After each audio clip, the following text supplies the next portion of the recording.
যুক্তরাষ্ট্রকে ইরানের বিরুদ্ধে যুদ্ধে ঠেলে দিয়ে হুট করেই যেন আড়ালে চলে গেল ইসরায়েল। তেহরানের দাবি, ইচ্ছাকৃতভাবে যুদ্ধ লাগিয়ে এখন নিরাপদে বসে তামাশা দেখছে তেল আভিভ। কিন্তু কেন সরাসরি সংঘাত এড়াচ্ছে তারা, আর এর পেছনের মূল কৌশলই বা কি? বিস্তারিত জানাচ্ছেন মেহেদী হাসান।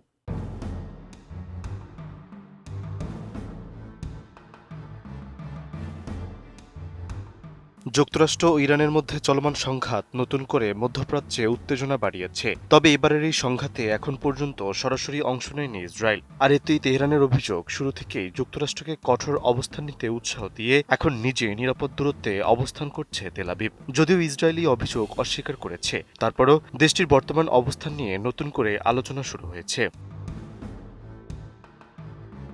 তবে সংঘাত থেকে দূরে থাকলেও কোনো ধরনের ঝুঁকি নিতে চাইছেন না ইসরায়েল। তাই সম্ভাব্য যে কোনো পরিস্থিতি মোকাবিলায় নিজেদের সশস্ত্র বাহিনীকে সর্বোচ্চ সতর্ক অবস্থানে রাখা হয়েছে।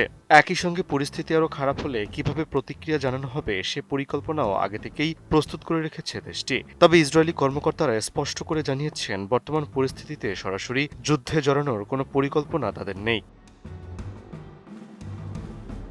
মার্কিন সংবাদ মাধ্যম সিএনএনের প্রতিবেদনে বলা হয়েছে, হরমুজ প্রণালীতে সাম্প্রতিক সংঘাতের পর যুক্তরাষ্ট্র ইরানের মধ্যে নতুন করে উত্তেজনা শুরু হলেও ইসরায়েল এখন পর্যন্ত কোনো সামরিক অভিযানে অংশ নেয়নি। শুধু তাই নয়, ওয়াশিংটন ও তেল আভিভকে অভিযানে যোগ দেওয়ার কোনো আনুষ্ঠানিক অনুরোধ জানায়নি। তবে একই প্রতিবেদনে একটি ইসরায়েলি সূত্রের দাবি, ভবিষ্যতে যুক্তরাষ্ট্র যদি সামরিক সহায়তা চায় তাহলে ইসরায়েল সেই অভিযানে অংশ নিতে প্রস্তুত থাকবে।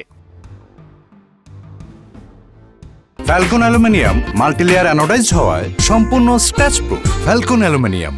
এই পরিস্থিতির মধ্যেই সোমবার রাতে ইসরায়েলের প্রধানমন্ত্রী বেনিয়ামিন নেতানিয়াহুর নেতৃত্বে একটি উচ্চ পর্যায়ের নিরাপত্তা বৈঠক অনুষ্ঠিত হয়। সেখানে ইসরায়েল কোন পরিস্থিতিতে যুদ্ধে জড়িয়ে পড়তে পারে তা নিয়ে বিস্তারিত আলোচনা করা হয়। আলোচনায় উঠে আসে যুক্তরাষ্ট্রের অনুরোধে অভিযানে অংশ নেওয়া, ইরানের সম্ভাব্য হামলার জবাব দেয়া, কিংবা বড় ধরনের নিরাপত্তা হুমকি দেখা দিলে আগাম হামলা চালানোর মতো বিভিন্ন পরিকল্পনা।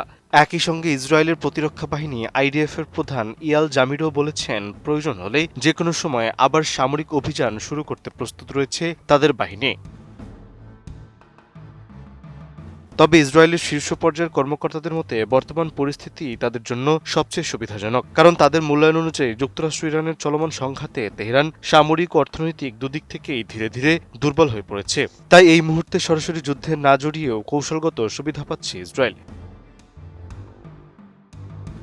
অন্যদিকে ইসরায়েলের এক জ্যেষ্ঠ কর্মকর্তা স্বীকার করেছেন, হরমুজ প্রণালীকে কেন্দ্র করে উত্তেজনা আরও বেড়ে গেলে শেষ পর্যন্ত তেল আভিভও সরাসরি যুদ্ধে জড়িয়ে পড়তে পারে। তাই সম্ভাব্য সেই পরিস্থিতির কথা মাথায় রেখে একদিকে কূটনৈতিক তৎপরতা চালিয়ে যাচ্ছে ইসরায়েল, অন্যদিকে পূর্ণ সামরিক প্রস্তুতিও ধরে রেখেছে। অর্থাৎ আপাতত সংঘাতের বাইরে থাকলেও পরিস্থিতি যে কোনো সময় বদলে যেতে পারে, এমন সম্ভাবনা উড়িয়ে দিচ্ছে না দেশটি। এদিকে ইরানের আধা সরকারি সংবাদ মাধ্যম তাসনিম নিউজ এজেন্সিকে দেয়া এক সাক্ষাৎকারে আইআরজিসির মুখপাত্র জেনারেল হোসেম মোহেব্বি অভিযোগ করেছেন, ইসরায়েলি যুক্তরাষ্ট্রকে সংঘাতে জড়াতে উস্কানি দিয়েছে। তার দাবি, তেল আভিভ নিজে সরাসরি যুদ্ধে না নেমে যুক্তরাষ্ট্রের সামরিক শক্তিকে ব্যবহার করে নিজেদের স্বার্থ হাসিল করার চেষ্টা করছে। মেহেদী হাসান, এটিএন নিউজ।